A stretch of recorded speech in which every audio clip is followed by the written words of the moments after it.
I'd like to welcome everybody to HBCU Coaches Corner. My name is Rocky Miller, your co-host, along with my other co-host, Mr. Stephen Campbell. And we have tonight our featured co-host, on time and ready to go.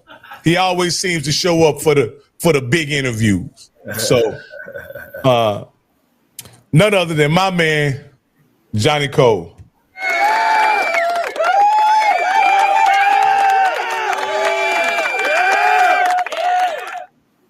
Hey, Coach, we had a talk before we got on, and you was talking. Look, you were telling me about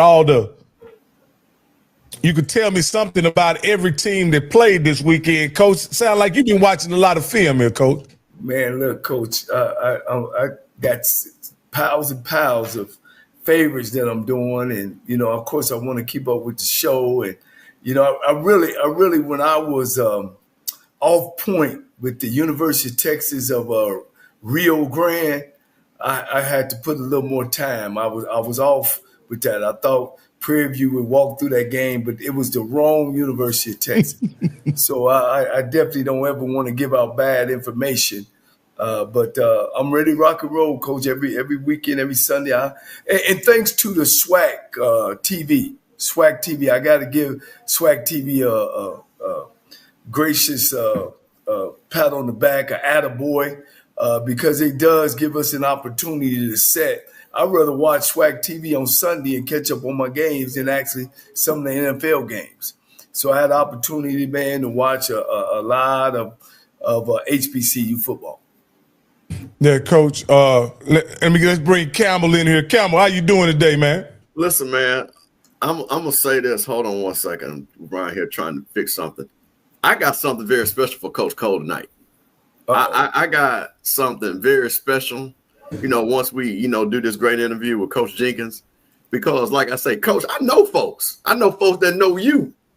And one of my folks that gave me a little something that we going to rock and we going to read, because, we talk about certain things, but we don't know if it's true or not. You know how you hear these stories, but we don't know if it's true or not. Rocky, like I say, Coach, I like people to understand I'm also a detective. The CSI, criminal investigation. So my criminal investigation unit went to work this weekend and gave me some evidence on some things about you. So we're gonna show some folks that a little bit, after we get our coach on and Coach Jenkins tell us about how great his season is going. Yeah, I got an announcement to make too at the end of the show. Okay. I'm going to give a prediction at the end of this show. All right? Okay. All right. Okay. Hey, let me say this, Coach. I'm going to say this. Y'all both, before we get into the interview, I want to mention something. I also want to tout that I was right and y'all was wrong. Both of y'all thought Edward Waters would pull it off this weekend. No, I didn't know. Don't tell that lie. I definitely didn't say that. Oh, okay. 100%. See, I'll stand behind mine. Let me jump on that right now. See, these folks need to stop acting like that these D2 schools are going to beat the FAMUs, the Gramblins, but no, no way. No way. Not one going to happen. No, sir. Yeah. No, sir. So you didn't. Okay. I would tell you there was a lot of talk in the HBCU space about this being an upset alert. I'll just be fair. Like, this was an upset alert. But see, if you guys had to listen, see, that's why I set it up. What did I tell you guys about what Bethune-Cookman did against South Carolina State? Did I not say I saw a lot of good at the end of that game that is going to translate well to the next game? People say, oh, well, they only played the third string. And that wasn't the point. The point was that their quarterback was able to get his groove. The offense started seeing something that they could use for, and that's exactly what they did against Edwin Waters. Now let me see this. Let me ask you this here, Mr. Campbell and Coach Cole, and then we'll get into bring Coach Jenkins up. It's not very often though that a Division II comes in the game with the kind of momentum that Edward Waters had, where people were actually openly predicting an upset. What led to this point where people in the HBCU media, HBCU fans felt comfortable predicting this upset? Yeah. Well, I mean, you look at the numbers. Bethune-Cookman hadn't been doing well. Then you're looking at the guy who won 3 or 4 championships at Bethune-Cookman, who now have turned Edward Waters around to one of the best Division II HBCU programs in such a short time. And we'll get to all that. I was sold too. I thought the game would be closer, but good for Bethune-Cookman because we need Bethune-Cookman to play well. In the SWAC. We need, because, you represent just not Bethune-Cookman, you represent the SWAC. And at the end of the day, a Division I school should be a Division II when you got 63 scholarships and I got 36, which I doubt that Edward Waters have. So, all the numbers pointed towards that this will be an upset. Yeah. What about you, Cam? Well, that's the thing. And Coach, I've been sitting up there, when I heard it, it was the same thing. Oh, Albany State's going to come up there and beat FAMU. I'm like, stop it. Just, So I'm going to tell you what we got now. We got a lot of people that like to say stuff for shock value, but they don't have any basis on any analysis. So they say stuff for shock value. You're going to hear all these people predicting some of these games is going to be shock value. So XYZ school going to score 50 on XYZ school. And, Coach, I had to look back. Other than and give Teddy Keaton credit, I've been looking what Division II school and Miles, since we've been on, has beat FCS school, other than Teddy Keaton and Miles. Am I wrong? Beating Alabama State. That's the only 2 I can think of. You're muted, Coach. Yeah, no, you're absolutely right on that. So so when you start looking at it historically, that's why it's a big deal. So for me, I can just even look at the numbers like Coach likes to do, and I can sit and Coach makes a point. Those scholarships make a difference. They just make a difference.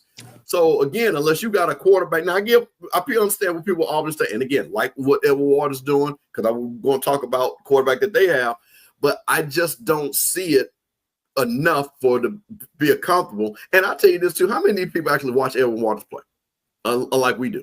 See, these guys don't watch these guys play, and I know they don't because I hear them what they say.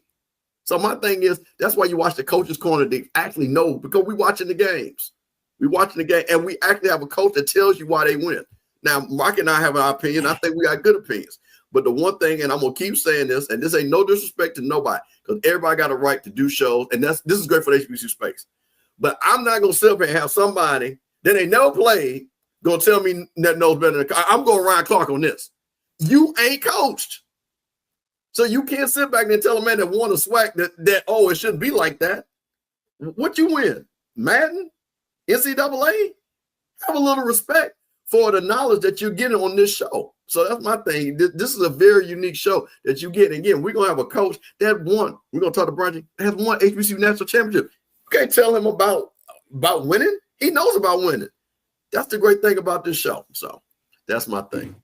All right, Coach. But with no further ado, Coach, we're going to bring up somebody that you've known in the coaching business for some time, Coach. Yeah, I met Coach Jenkins back in 1995, coming out of University of Cincinnati, going to get in this business, and we've been close ever since. He's coached on both sides of the ball, Division I-A, as well as HBCU. I mean, his record is no stranger to black college football nor football, period. He won several championships at Bethune-Cookman. He's a winner. He's a strong head figure. I'm just glad that he was able to bounce back from all the BS, that people kind of held against him. And I know he's a religious man, and I'm going to tell him, and I know he in the background, that God has his way. He didn't want you at Central State. He had something waiting on you. And you making the spot, you showing people who you are. And I'm glad that it's happening for you. I'm glad that you've reached back and have pulled 2 coaches off the shelf, and not necessarily off the shelf per se, been long, but you've given 2 other coaches that's with you off the shelf, Coach Dooley and Coach Wilson, who I know are great and fine coaches, man. So my hat go off to you, and it's just a pleasure me having you coming on our show. And as I say, one of our fans or several of our fans wanted you on this show. So here we are, bring the man on, championship coach. Coach Brian Jenkins.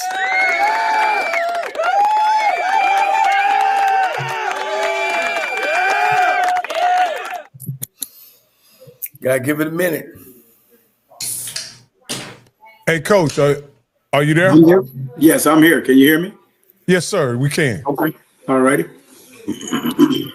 Coach Jenkins, I guess I'll get it started. There you go. There you go, Coach. I'm good. Go ahead. He got the big E on his chest. Coach Jenkins, man, thanks for coming out, man. Like I said, shit was harder getting in touch with you than Obama. The hell. You know, I know you one of those coaches gonna put 24 hours in or what it takes to win. I know you that type of guy, man. Welcome to our show. Appreciate it. Glad you guys asked me to come on, and I'm looking forward to it. So I appreciate it very much. Yeah. Well, I'm just out the door. Man, what makes you a winner, Coach? Tell me something about you or the people should know about. Brian Jenkins is a winner. You was a great player at the University of Cincinnati. You've had a great career. And when you took over as head coach, you won at Bethune-Cookman. Same thing at Alabama State. Of course, things didn't go the right way. I know the things that went on there. But who is Brian Jenkins, Coach? Well, first of all, I'm a guy who has a strong belief and a strong faith in the Almighty. I always have. My mom, who's transitioned now, she was a minister that traveled in the world. And all she did her whole life was speak on the man upstairs. So I know what the man upstairs can do. And right now I'm living, when people talk about being restored, I'm living it. I'm living it right now, daily. So I'm a guy who believes in the higher power. And I'm very grateful and thankful for his grace and mercy of giving me another opportunity. As far as, sorry, my lights went out. But as far as, being a winner, I was bred to be a winner, from day one with a lot of the coaches and stuff that got a chance to put their hands on me from when I was young to now. Just being around guys like you, Johnny, coming up as a young coach and around your brother, LC.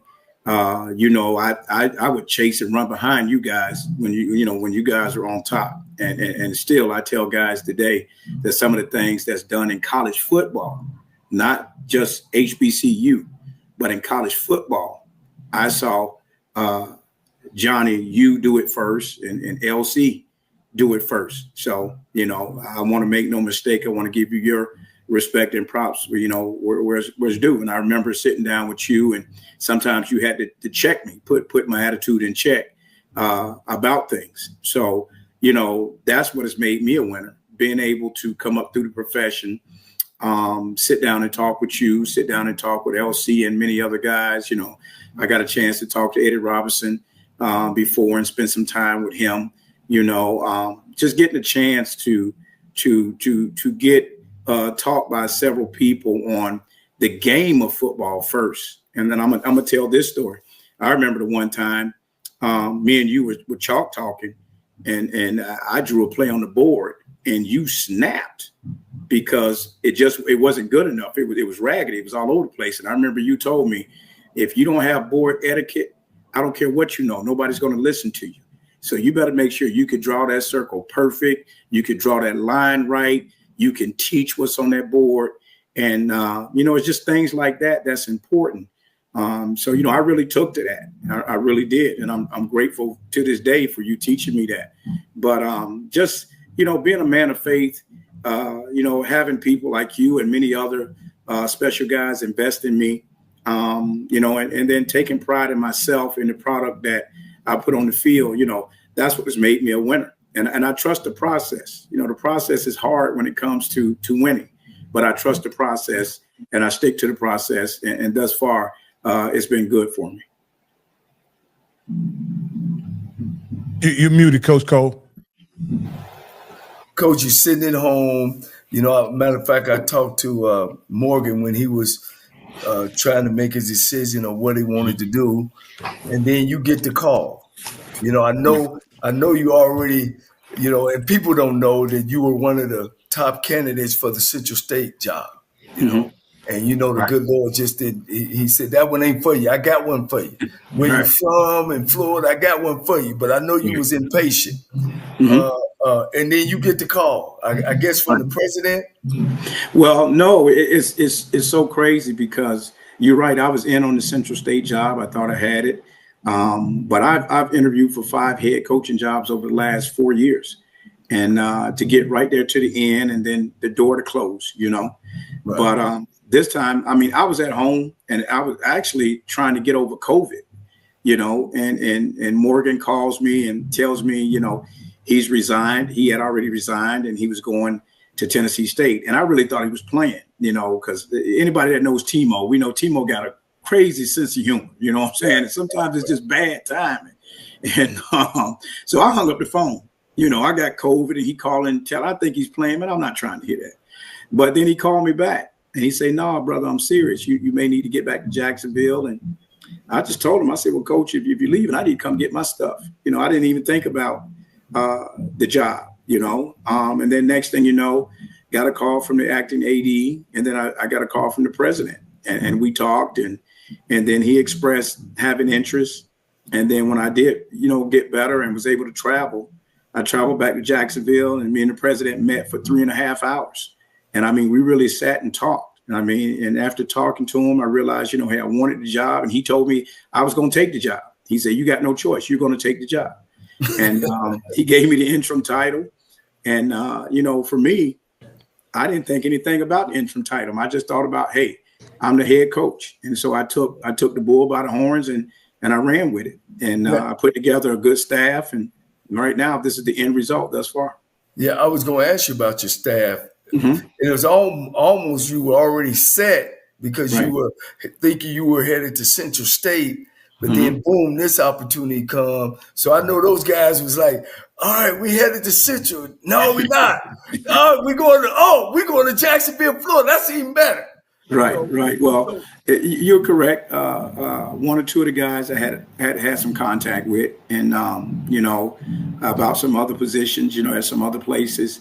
But when this went down, I just thought it was a no-brainer. And the one thing I wanted to do is surround myself with good people first, and then good men who would help me cultivate the culture here and build men, and then 3 good football coaches. And, when I called, all of them said, they were ready to go. It was a no-brainer. And, like I said, it's been nothing but good results from that. Yeah.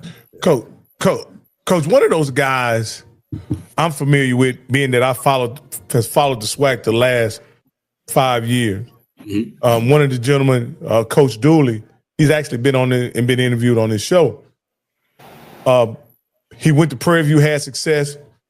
Went to Southern with a lot of hoopla. They almost, if they probably could get a permit for a parade, Southern would have threw a parade for him.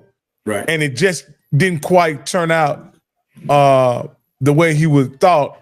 Mm-hmm. And then he gets an opportunity to go to Grambling and then with you guys. How has he adjusted going from the D1 HBCU game to the D2 game? It seems like based on your success, it was seamless, and in some way, he's kind of put that Dooley offense back on the road again. Coach, what was it like bringing him on board, and what made you so sure that it would work at Edward Waters? Well, first of all, I knew it would work because me and Dooley have been knowing each other for quite some time, and we've talked and shared ideas and everything on that end, but. I like I said, I want to surround myself with good people first, and then strong men second, and then good ball coaches third. And he had check marks and high grades at all 3 of those areas. So we talked a lot, and anybody that knows Dooley know he's a prideful guy. He's a true professional, and he's a guy that's not about any craziness. He's about business. So I just knew it was a good fit. And, we've grown closer during the time that he's kind of been out of the seat. We've talked and exchanged messages and just made sure that both were okay. So, giving him an opportunity to get back in it, which is crazy that a guy with his pedigree has been out that long. It makes no sense, but that's a whole nother story. But nevertheless, a lot of people thought it wouldn't work with me and him. You know, I'm kind of an aggressive coach, and he's a little bit passive. But I tell you what, it's been a home run. We exchange a lot of ideas. We laugh a lot. We uplift each other a lot. You know, we share the word a lot. So, you know, whenever you got all those things in common, then it's a no-brainer that's going to work. You know, offensive-wise, you know, he's come in and put his spin on the offense that we've already been running. And, you know, I totally gave up control because I trusted him, gave him the offense. I dropped it in his lap. And, you know, I still have some input, but for the most part, he calls it, he puts it together. And I think it's only right that it goes like that. Don't hire a guy if you're not going to let him do the job, you know. So, and thus far, he's done a phenomenal job, and I only see great things, you know, happen moving forward for us. Coach, and I just have to bring up, Coach, in those 3 games against Division II opponents and a Division II juggernaut in Virginia Union, you guys have put up 40 points in each one of those games, Coach. Is that something that I'm not familiar with the previous seasons, but is that something y'all were able to do in previous season, or is that something that with the expertise of Eric Dooley, you guys have been able to attain since he's been the play caller and game plan? Well, in the previous season, we've averaged 30 points, you know, every year. But I mean, to move from 30 to 41, I mean, that's a tremendous increase. So it shows you, you know, the value that he's brought to our offense. You know, along with Coach Dooley, I got Ernest Wilson, who's another ex-head coach and phenomenal offensive guy, and has a great offensive prowess as well. So, you know, you get all 3 of us in the room, and we're able to talk about a lot of ideas, and then shave it down to where it fits us and fits our team's talent and our culture. You know, thus far, it's been a good output, you know, offensively, except for this last game. But nevertheless, moving forward, we expect to be able to put up good numbers and continue to have the success that we've had offensively. Yeah. Everybody wants to know, even I want to know, you know, you guys had mediocre seasons under Toriano Morgan. What is it that you got players that are grown up now in the system? What was the change that now you jumped off, you 3-1? You know, what was the change? What did you think you've done different there, or you know, where did the change come from? Well, you know, first of all, you got to give Toriano Morgan his respect. When he took over the job, I mean, it was like starting with nothing. He was starting with the bare minimum, you know, and we just kept getting better and putting things together every year. And a lot of those guys that are seniors now or juniors, or, you know, that are much stronger or 20 pounds heavier or faster or understand the game of football. When Toriano first got him here, they didn't know those things. So, you know, with Toriano, he cultivated those guys over the last couple of years. So you got to give him, you know, some respect for, you know, what he did over those years. And now, you know, being able to drop them in my lap, you know, the guys are older and now, you know, they know what to expect. They're more seasoned. So now just continuing to do some of the things that we've done and when Toriano was here, as well as add my own flavor to it. And then to bring in the guys that I've been able to bring in, I think that was the last little bit of piece that needed to be done. And just so happened, you know, it was done with Toriano moving on and me being put in the position to be the head coach. So I think it's a mixture of everything, you know, and that's how I see it. So it's not all me, you know. You know, I think it's a mixture of everything. Yeah, and for folks that's watching, Coach Morgan went on to Tennessee State as the assistant office coordinator. He also was a state champion high school coach out of Florida. He also was up underneath Barlow at Virginia State, where they won, and he was the offense coordinator, put up extremely numbers. So, as you like you said, I just wanted to reach out or say that as well, give him his flowers. Right. Man, you know, Coach, man, you've been through a lot, man. You've been through a lot, and I've watched you go through it as well as, you know, I've been through the same thing, and me and you shared some real intimate moments about both of our progressions about things that we've been through. Man, how do you really feel, Coach, man? got that head job, you walk down, and you don't beat some big good teams, Coach. Virginia Union ain't no shabby team. No, they're not. They're not. They're a very In that strong job, team. did you think and feel and looking at your team that you would be right here? Yes. I felt that we would be a good football team because one, the coaching staff that I have, they prepared these young men. I mean, they worked them day in and day out. They've coached these young men. They've coached these guys, with discipline and detail. And those are things that are important. And so I really felt that we could have a very good football team. I stated it before the season that we just had to stay the course and make sure we keep coaching with discipline and with detail. And so when we went up against Virginia Union, a phenomenal football team, Parker has done a great job with that team. But I did think that it was a little bit of would be a challenge for them, matching up, at every position with them. And I thought if we could make them one-dimensional offensively and then get the ball in our hands with our explosive offense and we can get up on them, then, the clock would work in our favor. And then, we could eventually have an opportunity to win. So our goal was just to keep it close down the stretch, take it into the later rounds, and then, start delivering some body blows to see if we can take them down. And our guys were resilient. And my coaches were very, very good, had a good game plan. And we were able to execute down the stretch and get the field goal and walk off with a win. Yeah. Let's talk about your offense for a minute. And I know everything starts there with how'd you guys become so explosive besides, the coaches putting them in the right situations? Mm-hmm. I mean, who's this great quarterback you have and these wideouts and, y'all putting up big points and running the score up. And what's the name of your offense? Y'all run the what now? No, it's just our offense. We haven't named it. That's so funny because Toriano keeps telling me, man, you need to name your offense. You need to name your offense. But we haven't named it. I think it's a couple things that has went into it. One, I learned a lot from Coach Morgan over the time that he was the head coach here offensively. And if anybody ever got a chance to sit down and talk to him, he's an offensive wizard now. He really is. And we used to play chess, with pushing ideas off each other. So that's the first thing. I learned a lot from him offensively and was able to, just put it all together. Two, we got a great quarterback in Noah, and we got two other quarterbacks here that are capable too of operating our offense. But right now, Noah's just a guy who has the hot hand. We got DJ Booney, who we think has a tremendous arm and have a lot of talent. And then we got BJ Higgins. Both of those guys are transfers as well.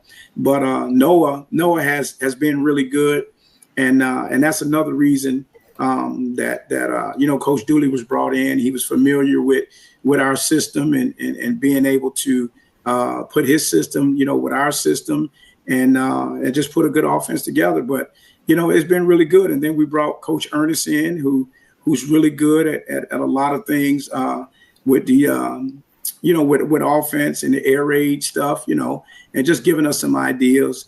And so, those things have really helped our offense, being able to put our minds together, me being able to pull from Coach Morgan, what he's taught me about offense. And, like I say, having a good quarterback that's playing well, having an offensive line that's only given up 4 sacks in 4 games, So all those things together has helped us produce good numbers offensively.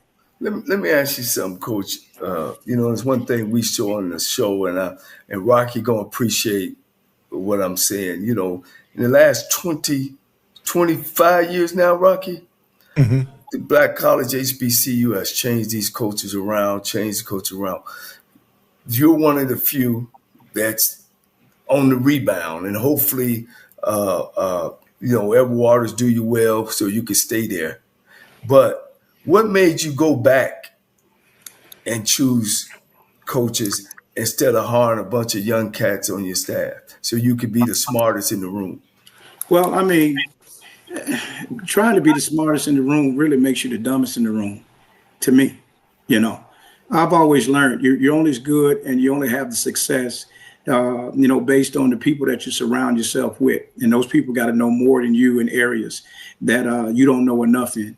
So, I sit and I've been through a lot, and me and you have had a lot of conversations, Johnny. A lot of raw conversations about this game of coaching and the things that in this HBCU arena. In this HBCU arena, right? But just in college football, period. And I just felt it was. I had to do it. I had to reach back and give these guys an opportunity. If I didn't, then who would? And I just thought guys like Coach Dooley, first class individual, has always won wherever he's been, shouldn't be sitting at home. I think he would be better coaching and serving our young men and teaching them football and teaching them the things they need to know off the field before they're pushed out there in society. Same thing with Coach Ernest Wilson. A lot of people don't know, and if you Google him, Ernest Wilson is one of the developers of the offense that everybody's using. And a lot of people are saying the air raid offense. Yeah. A lot of people are saying, these other guys are the gurus of it, but he's one of the developers of the air raid offense. But yet, he's sitting at home. I don't understand that. So I wasn't going to allow that knowledge to just sit at home and not be shared with our student athletes. So I wanted to make sure that I could do my part to reach back and help these guys. And the one thing I never want to happen, and I shared this with you, Johnny, I never want any coach to go through what you've been through or what I've been through, because that's not a good feeling. And I always said to you, and you always taught me, if you ever got a chance to lend a helping hand, make sure you reach back and you do it, because you're really investing in the future and you're investing in making change. So I've always stuck to that. And that's why I thought it was my responsibility to reach back and put these guys in a position that they can really, show their talents. And thus far, it's been good for me. God blessed me with the stage and the opportunity to do so, and I'm very grateful for that. And he blessed those guys with the mindset that I got to come and help me do this. And I tell you what, it's been very good thus far. Yeah. Coach, let me. Did you guys play Central State this year? Yes, we're playing for homecoming. Go ahead, Coach. I just had to ask. Johnny always mixing something up, right? Coach, I want to ask you this, because there's a staff in the SWAC that's been kind of beat up by the fan bases because of the age of their staff, right? And I'll even go for us to say the actual coaching staff. It's the Southern coaching staff, right? But it seems like you guys have used the knowledge, the seasoned knowledge, to almost present it as a cheat code to become successful at y'all level, right? Why? And I'm gonna ask you this: why hasn't experienced, seasoned, sage HBCU head coaches and coordinators hadn't been able to kind of like pass that knowledge on to these young coaches that are coming up in a dignified, seamless manner? It seems like, go ahead. You got to understand, times have changed, and young coaches don't want to be young coaches anymore. And when you get young coaches coming out of college and in 2 years they're coordinators, and then they're making all this money, they haven't been put through the mill, it's hard to teach them. I mean, what have they really learned? When I was coming up, we had to learn certain things, and like I say, Johnny, anytime Johnny saw me at the convention, hey, what time you going to be free? I tell you what, meet me here at 7 o'clock, meet me here at 8 o'clock. And it was chalk talk time to 10 or 11 o'clock. He made sure that if I was going to be out there interviewing, I knew what I was talking about. But I also showed up because I wanted to learn. But you don't have that these days. It's a lot different, And like I say, young coaches don't want to be young coaches anymore. Young coaches want to come out and be coordinators and head coaches. And a lot of times they may know football, but do they know situations? And that's big in order to be a successful head coach. You got to know situations. You can know all the football and all the big words you want, but you got to know situations. You know football, but do you know players? You know football, but do you know the right culture? You know football, but do you know the right temperature of your team? Those are things that you only learn from being around seasoned coaches and coming up under seasoned coaches. Those are things that they can't tell you, but you learn because it naturally happens in the atmosphere because you're with them every day, seeing how they build and cultivate that football team. So, you know, that's the thing as a young coach, you got to want to know those things, you know, and if you look at guys that are around my age who are having success, all of us were young coaches, the Jerry Max, you know, the Willie Simmons. All of us were guys who were held to that code of wanting to know those things that I just talked about. We wanted to be good as coaches, so we put ourselves in positions to learn. And I just think coaching has changed, and a lot of times young coaches don't want to be young coaches. They want to bypass that and move up to the higher positions. And, you know, the question is, are they really seasoned? You know, I remember, and I know I'm long-winded, but I remember you had to be a position coach for years. Then you had to work at least 10 years before you became a coordinator.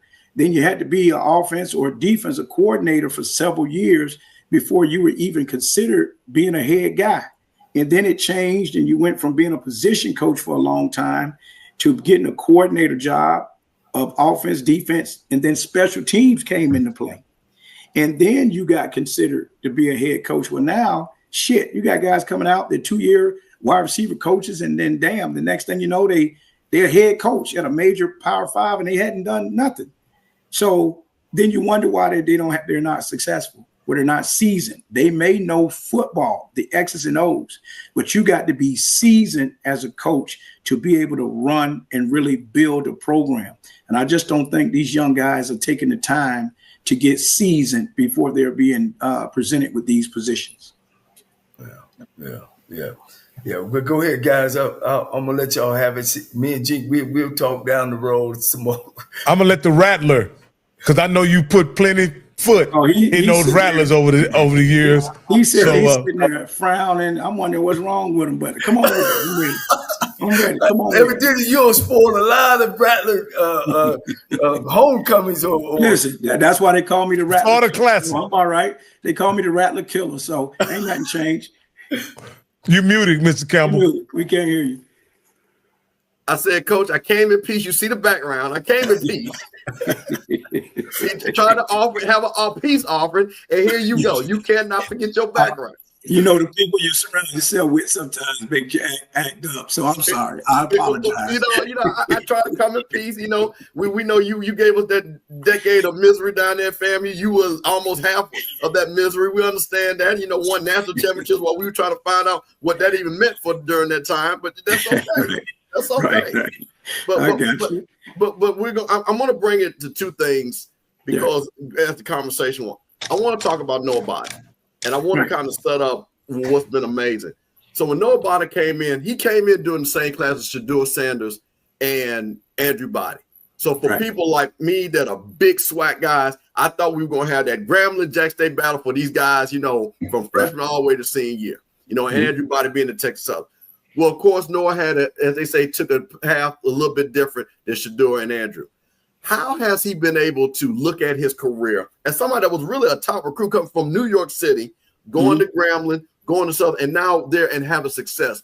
Talk about that young man and his perseverance, and what do you see in him and how he's been a leader for your team?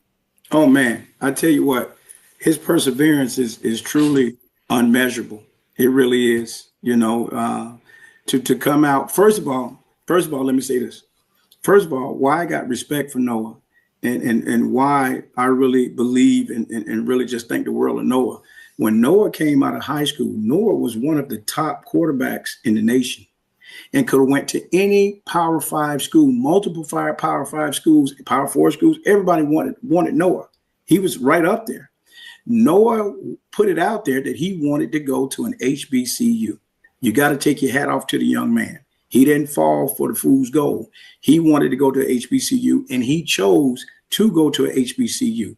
And to want to take his talents to a HBCU and not get captivated by all those other things, you got to respect him.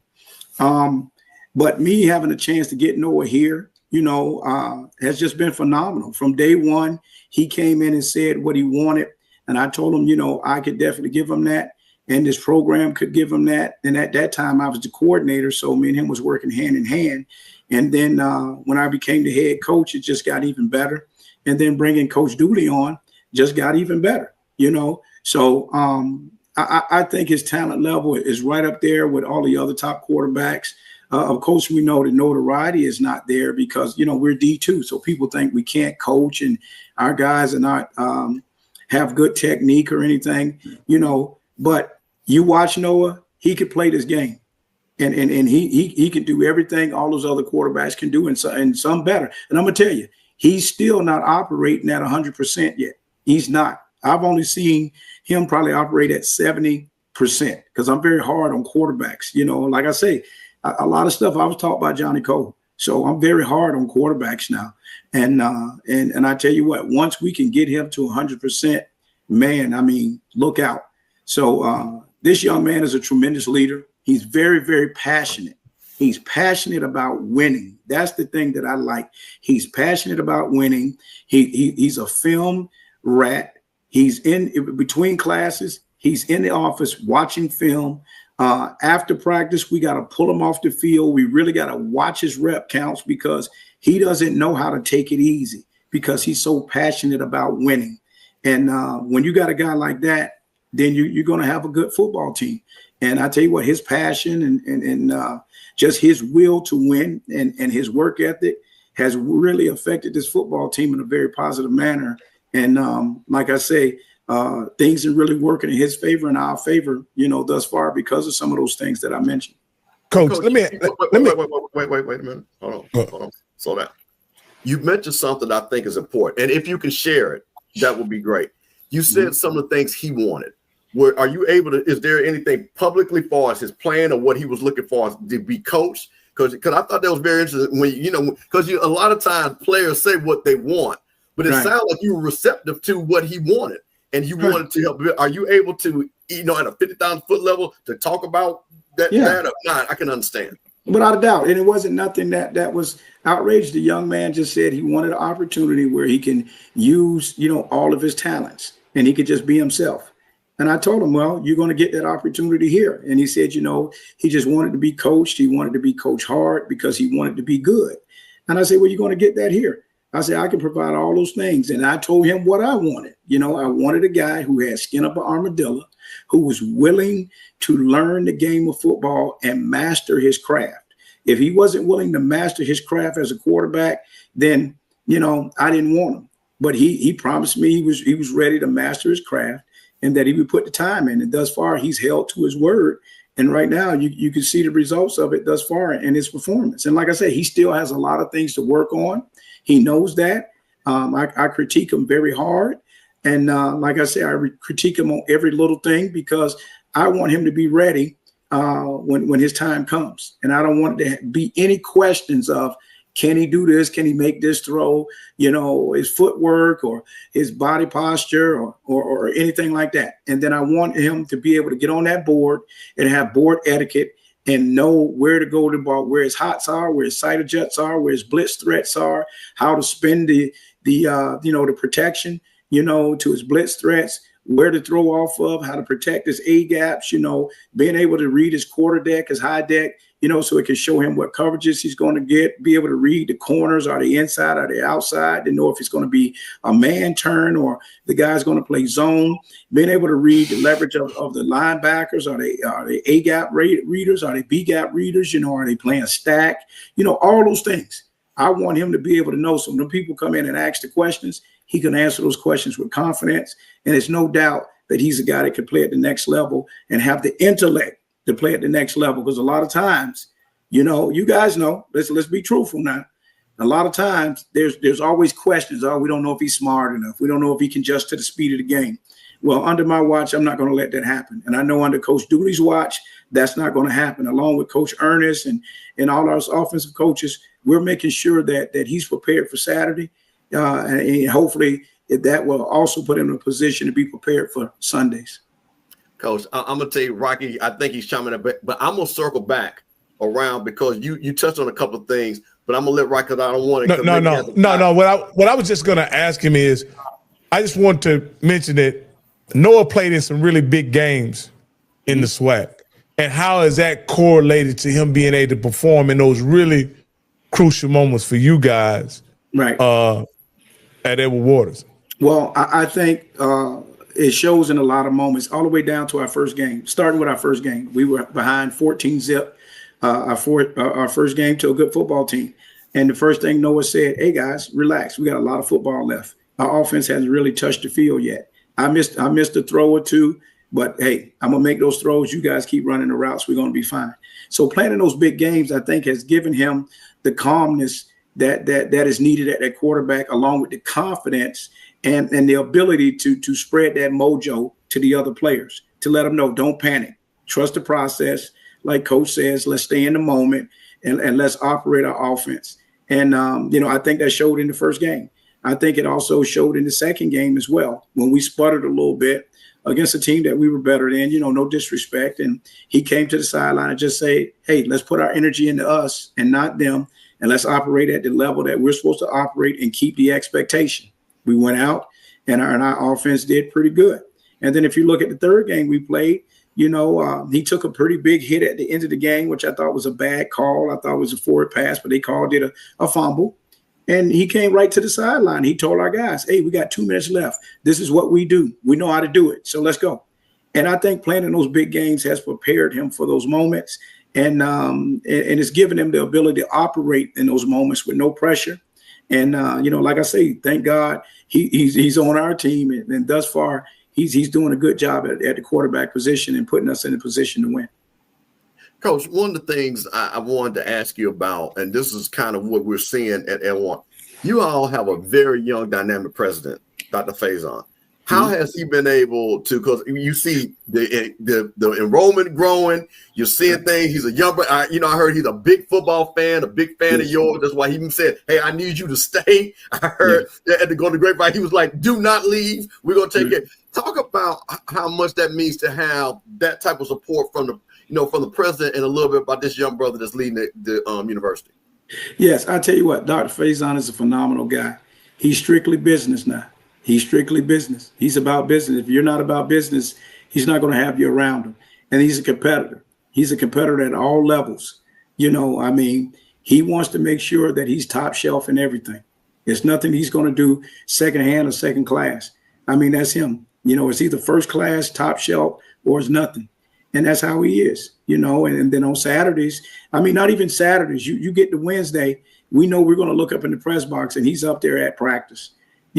Sometimes he comes on the field, and then on Saturday, he's our biggest cheerleader. He's our biggest cheerleader. He wants to win. Make no bones about that. Now, he makes it very clear. The business is about winning, and he wants to win, and he'll do everything he can do to help you. I know thus far he's given me everything I've asked for, and it's helped us on Saturday. So he's a phenomenal guy, and my interaction with him has been very solid. The thing that I like about him is I can talk to him. I can talk to him just like me and you are talking right now. I don't have to go in and be a certain way or change. I can talk to him just like we're talking. And that's the thing that I like. And he's going to give you straight answers. If you don't want a straight answer, don't ask him. He's that solid to me. So I really appreciate him. And, I'm really humble and glad that he's given me this opportunity, because I'm going to tell you this. And this means a lot to me. And I think what I'm about to say is going to kind of close the top on a lot of things. I'll never forget that him, Dr. Faison, and our AD at the time, Paul Bryant, was the only ones that were willing to give me a chance, along with, Toriana Morgan. Those three guys, Toriana Morgan, Dr. Faison, and Paul Bryant, were the three brothers that were willing to give me a chance when nobody else would. I'll never forget that. I will never forget that. Coach, I'm gonna get on my soapbox and then I'm gonna turn it over. But I think this is very important. And let me just tell you some of my role here on this show. I am a big proponent of coaches like you, because what I do, I have a big following and a lot of people. And Coach, you're gonna understand what I'm about to say. I've said this on every show. we have a lot of black fathers and mothers, but I'm talking about black fathers, and they're fans of Miami and the University of Florida and Florida State, but they don't know about Edwin Waters. And what I have tried to do, and I'm sending this directly to the fathers that have football playing sons, these are the coaches that you want your son to play for. And just listening to you, and again, I'm not putting you in this, but I'm making a point. You have people like Bruce Pearl who say things that are not progressive for an African-American athlete.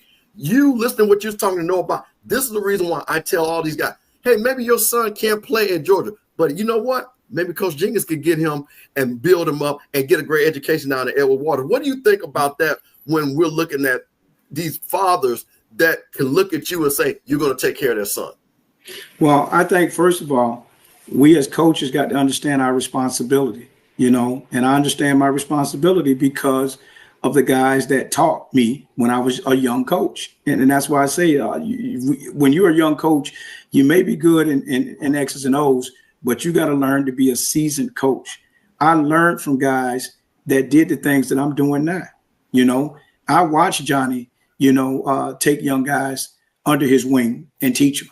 And the one thing Johnny always told me, when you become a coach, you better be ready to be a part-time father to some of these guys. You better be ready. You better be ready to put time into these guys. And sometimes you're putting more time into these guys than you're putting into your own kids. And if you're not prepared to do that at 100%, then don't get in this coaching profession, because this coaching profession is serious. It's about saving lives. I remember that speech. I remember sitting at the table and Johnny drilling me on that. So, I am the way I am because, like I said, of the guys that taught me. And we as Black coaches have to understand the importance in our role of teaching other young men that look like us. And if we don't understand the importance of it, then we are failing them, no matter if we're at HBCUs or PWIs. Our role as African-American coaches play an important part in the success of these young men. And we got to understand that. We got to understand that it's not just about money. We're never going to make enough money. We're always going to want more. If you got $1 million and somebody say, I'll offer you $1.5 million, I'll take it. If you got $1.5 million and somebody say, I'm gonna offer you $3 million, you know what? I'm gonna leave here. I'm gonna go there. But you got to realize it's not always about money. And then you got to understand your calling. With this thing with Edward Waters, I understand my calling. I understand that this is the time and this is the place that God has called me for. And so I'm going to put everything I have in it. And the only way I can repay God for what he's done is to invest in these young men and put everything into them. I'm not looking to get anything back. But if I want to continue to be blessed in every way, I just got to continue to honor the position that I'm in right now that God has placed me in. And that's the thing that I understand. A lot of times we as coaches chase things that are not good for us. And then we miss our calling. And we as African-American men have to understand that when you're placed in that coach's role, you got to accept your calling and where your calling is at. Because if you don't, it's not just about you. It's not just about you. So I think the sooner we can understand that as African-American coaches, the better off we'll be. Coach, appreciate it. Thank you so much, Coach Jenkins. And Coach Jenkins, let me ask you this here, Coach, because I noticed something. The timing of your, how can I say, your permanent appointment was kind of peculiar to me. You had a 3-game winning streak. You guys had put up 40 points. And you were on your way to your old stomping ground, Coach. I just got to ask you, was it a coincidence that you got locked down just before going to a familiar spot where there are familiar people in a familiar place? Other people may consider it a coincidence, but I don't. Because like I say, me and Coach, not Coach, but Dr. Faison, we've had conversations. And then, in those conversations, he's expressed some things that he wanted. And, it happened. So I'm very grateful for him, he trusting me after 3 games to be the head coach here. And I will say he's been very fair. And I'm just very grateful and thankful. And, like I said before at the beginning of the show, I'm living the part of being restored. I mean, I'm living it, you know, so I don't think it's so much about what Dr. Faison has done. I just think he's being directed in the part of what I'm living, and that's being restored by the Almighty. And so, you know, when you accept that, then things like this happen, and I don't question it. I'm just thankful for being in his grace and mercy. And I'm thankful for Dr. Faison giving me the opportunity, you know, so rather if it came now or later, you know, it was going to happen. And I'm just grateful that it happened now. And, you know, I just keep doing what I've been called to do. You know, Coach, even though this is in HBCUs, and I'll let the two HBCU guys comment on this, or if they choose to.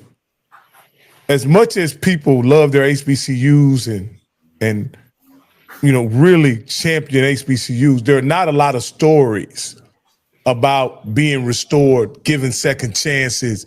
In some cases, the rhetoric is that we're much harder on one another than the world is hard on us, right?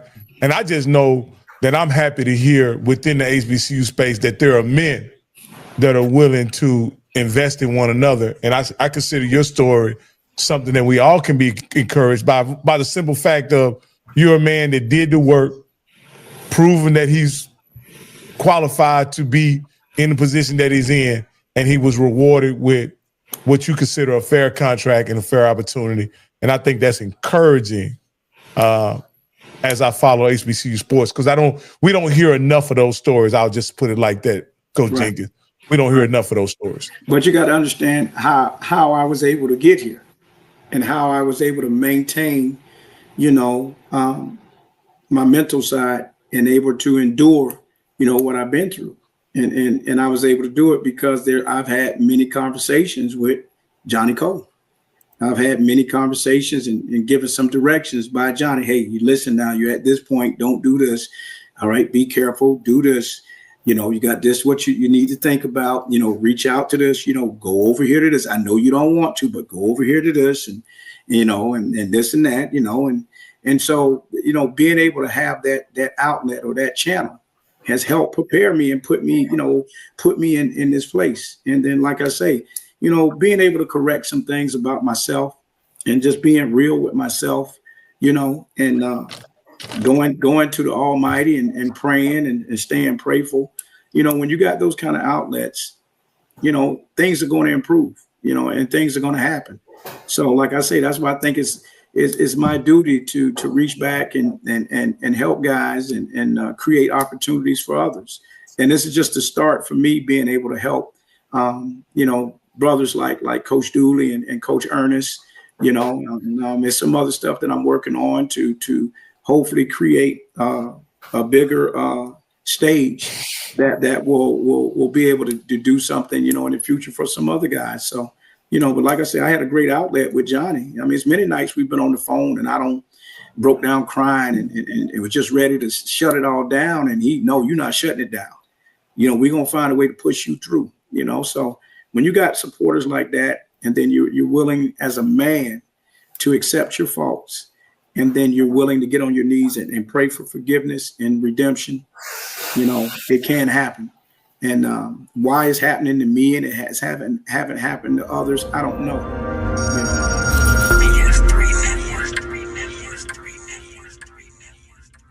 BS3 Network, changing the way you watch TV.